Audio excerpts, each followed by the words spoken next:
Hey friends, about half an hour ago I picked up this ball of beeswax unconsciously and just started rolling it around my hand as I was reading. And before you know it, takes a while for this stuff to warm up and get malleable and kind of soft. But I notice I'm forming something of an egg shape between my fingers here with this beeswax. Just intuitively, I really wasn't even thinking about it, but I notice I'm just kind of unconsciously forming. What I'll do is I'll grab a little bit around an edge like that, and then I'll fold it over. You can see there, and then I'll rub it in smooth, and then I'll turn it. It's something I'm not even thinking about, or I wasn't before the video, but when I looked at what I was doing, I was not forming a perfect ball at all, but really this oblong egg shape, which is kind of interesting, perhaps on a metaphysical level, considering we all come from an egg, and maybe that's some kind of subconscious exercise that we do to reach the origin. I don't know, what do you guys think? You know, these things, these stress balls are very popular now. I've seen these in workplaces, these rubber stress balls that people vigorously knead in their hands throughout the day as they're filled with anxiety and trepidation. So I don't have one of those, but I find this is a lot more fun probably anyway. And plus, it's an all-natural material, beeswax. Smells great. You know, it has that smell slightly reminiscent of honey. That waxy, nice, kind of sweet, waxy smell. And again, it's fun just to grab the corners there. You can see those white areas where I'm just folding it over. So yeah, I guess this is something of a meditation video, in a way. You know, integrating any form of meditation into our day. I do quite a bit of what I would call walking meditation or thoughtful walking / breathing. But when you're relaxing at home, perhaps watching a movie or reading on the internet, pick up a little bit of beeswax. You can salvage this like from an old candle. I think that's probably where this is from, because I have some bars of beeswax, which are really nice, pristine bars that I would have bought. What do they call them? Apiaries? People who produce honey. But due to the black pigment in there, I'm guessing this was from an old beeswax candle. So don't throw those out. If you have an old beeswax candle, save it. Save the bottom portion of beeswax that doesn't get burned, because it comes in handy. This stuff's very utilitarian.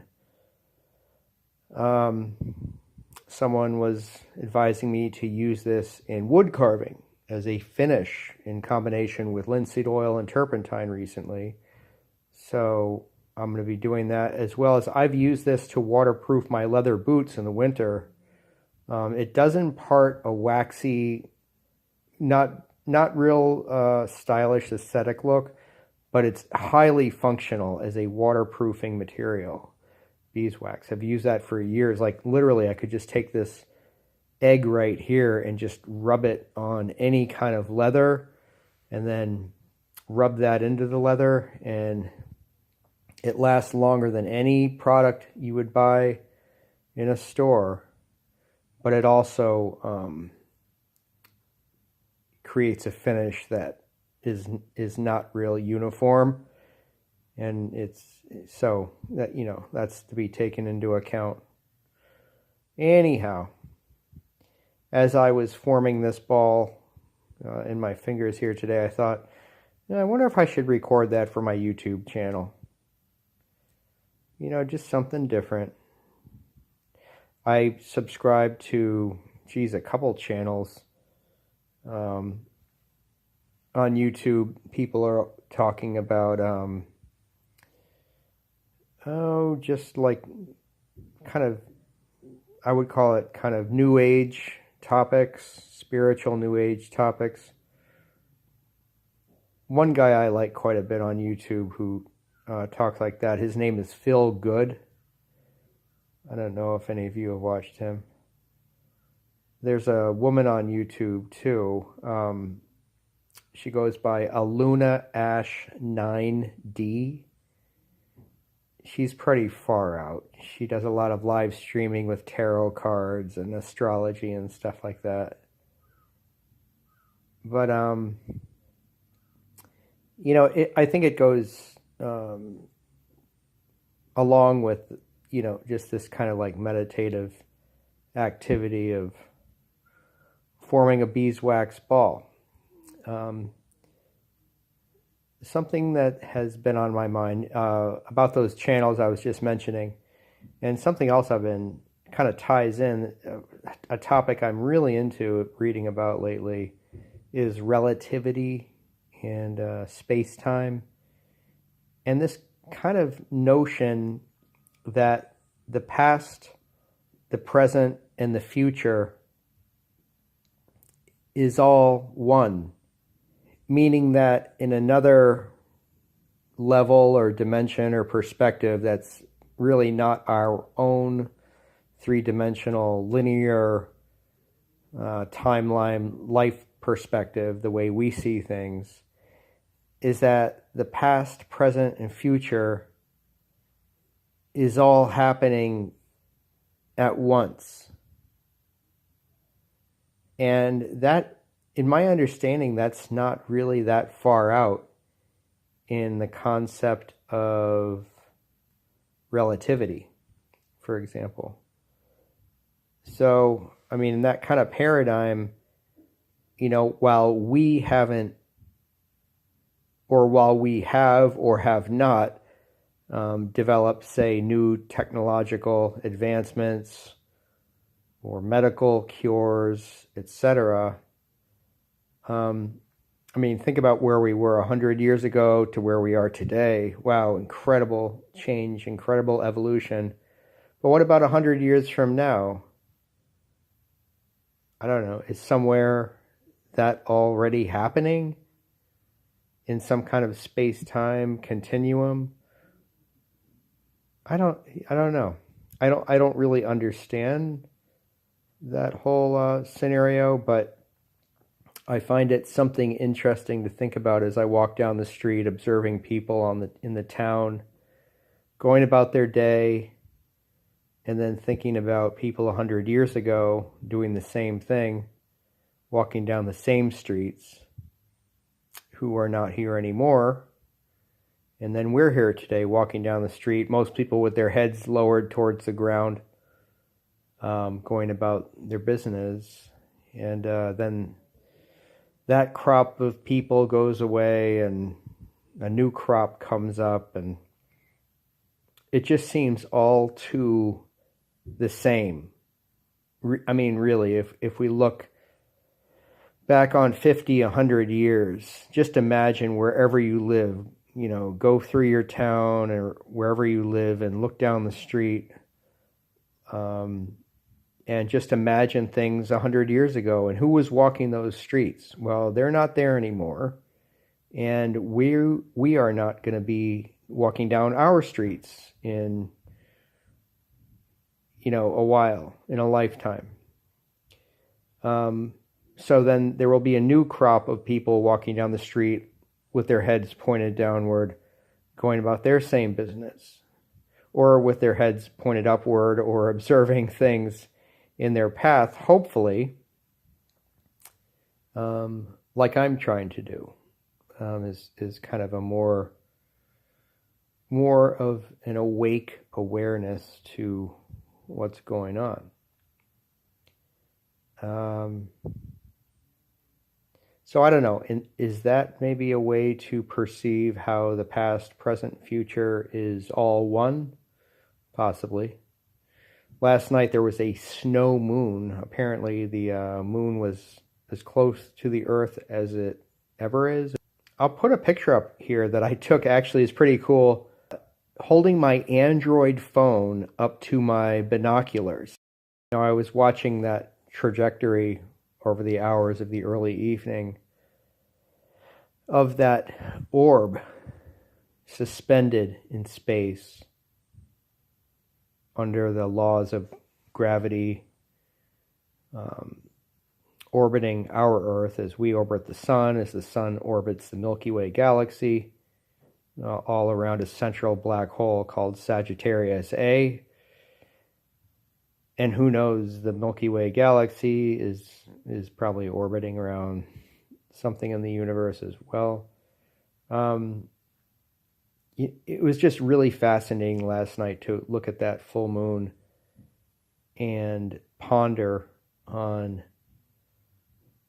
celestial bodies and how awesome it is that we have a moon here from Earth to look at and have that perspective of something out there hanging in space. I mean, the sun is, but we're rotating around the sun. But to look at a body like the moon that's just hanging out there rotating, and that's just one little moon. As I was thinking about this last night, I was pondering also about, here's me looking through my binoculars at the snow moon out my window on a frigid February night on planet Earth, just one little guy, and the expanse of galaxies and solar systems and potential life systems in the universe. And here I am, just one little guy looking through my binoculars.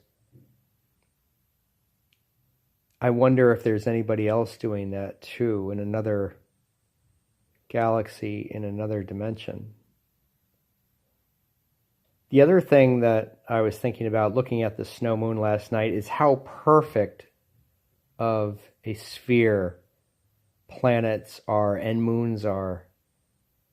They're perfectly round. Sometimes we get those meteors that we see in outer space, like that Thule, real oblong shape with two kind of lobes on each end recently. Through the course of billions of years, like our solar system, those let's just look at this piece of beeswax here, for example, even how this is an egg shape.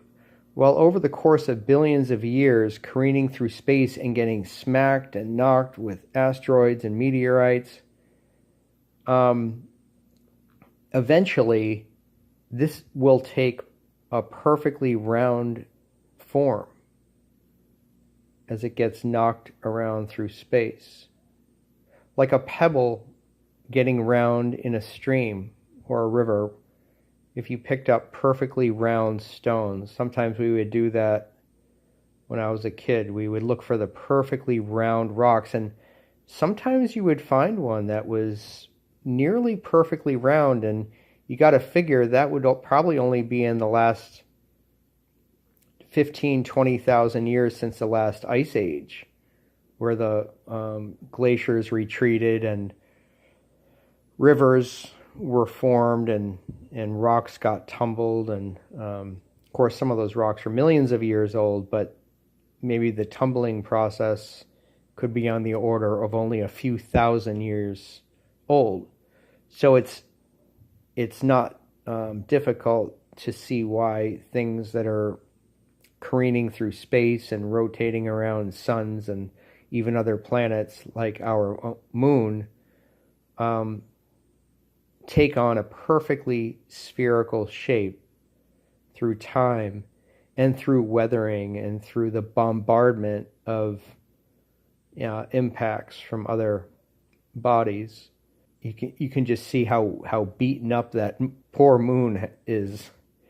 There's no green, there's no blue on it. It's just a rocky, dusty, round orb that's just gotten pummeled. But it's absolutely beautiful in its spherical beauty. And if I set this down for a few minutes, it's going to get pretty hard. Right now it's very tacky and kind of malleable. I can press my fingers into it. Still really, really hard. This stuff doesn't get like, at least in a cold climate, it doesn't get really gummy. But it's definitely tacky, and I can feel the tackiness on my fingers. My fingers are waterproofed. I look forward to reading any of your comments below about any of these matters discussed today, including, but not limited to, beeswax eggs. And thanks for watching, friends. Have a great day.